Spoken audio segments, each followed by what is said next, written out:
Marchy feet, knock, knock, and long song. ត្រឹមកែវភ្នែកមិនបាច់វាចាអាចប្រាប់ថាចិត្តនៅអាឡ័យ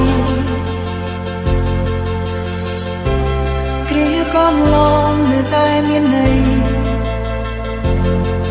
ទោះអ្វីអ្វីបានព្រួលប្រែកន្លងផុតទៅ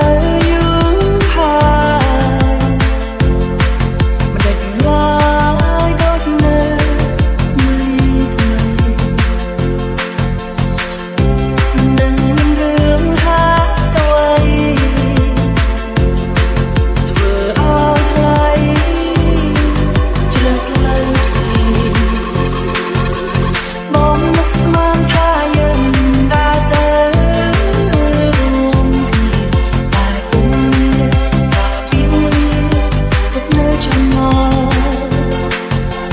បងវិលវល់មិនយល់ក៏បណ្ដាសុំចង់សួរបានត្រឹមសួរតែខ្លួនឯង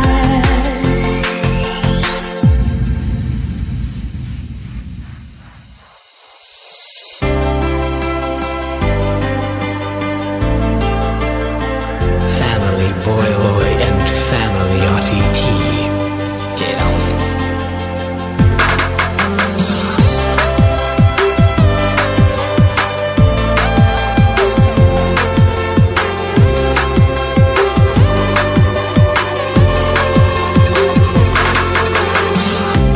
ជួបគ្នាថ្ងៃនេះខុសពី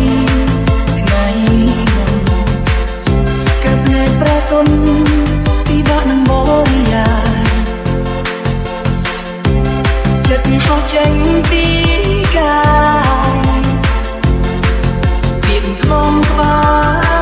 លនិយាយលែងចេញពីធំដីមិនអាចបញ្ជាក់ន័យយូរតែអារម្មណ៍ជាការពិត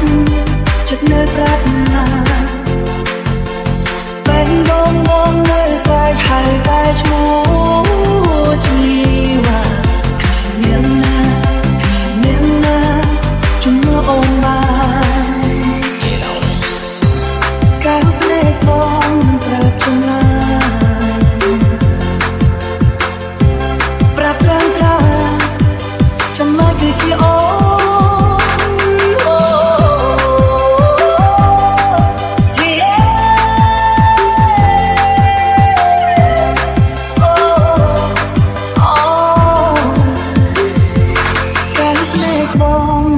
ចម្លើ